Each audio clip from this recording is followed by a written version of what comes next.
Well, Adrian Brown has been reporting on China and Hong Kong for 30 years and joins us now. Adrian, you covered the handover in 1997. People were excited about the prospect, but today in Hong Kong, Chinese flags are being desecrated. Where did it all go wrong?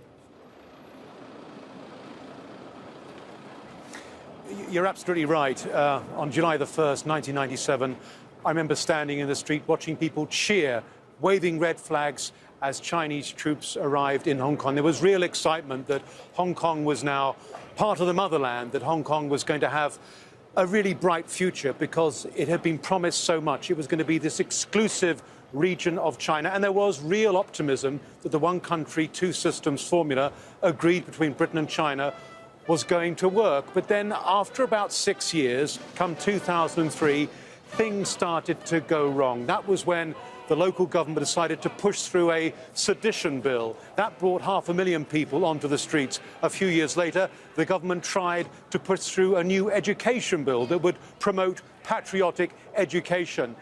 And then fast forward to 2014, and we have the National People's Congress in Beijing, China's parliament, ruling that yes, Hong Kong can have universal suffrage, but China would vet the candidates. That, of course, brought thousands of people onto the streets for the Occupy movement.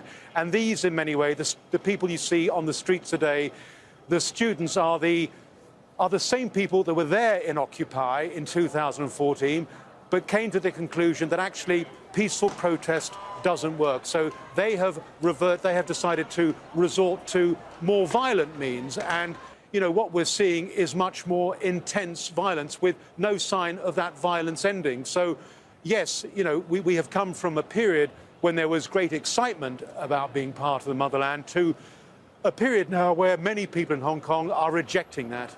Adrian, would you say this is an inherent tension within this one China, two systems, or was it always doomed to failure? I think, you know, we can establish now, I think, that, you know, I remember thinking at the time in 1997, I'll be really surprised if this works. There's so much that can go wrong. We were taking China at its word. And, you know, China, at the end of the day, was a communist country. It remains a communist country, but was being expected to tolerate this sort of thing on its doorstep, democracy. It was always going to be a tough call. And I think the strains of that have now become very, very apparent. And so, you know, a big question mark remains, can one country, two systems work? I think, you know, that is all going to become clear, really, in the days and weeks ahead. You know, we are in for, you know, what is going to be a very, very tense period after October the 1st. I think it's what happens after October the 1st that's going to be very telling, because everything in the last few days and weeks has been building up to this moment.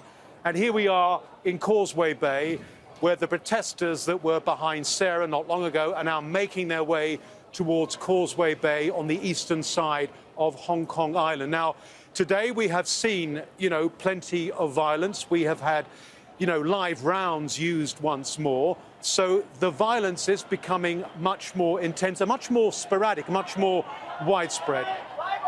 OK, Adrian Brown, things do seem to be heating up behind you. We'll let you get back to it there in Hong Kong. But thanks very much for bringing us some context to this unfolding situation.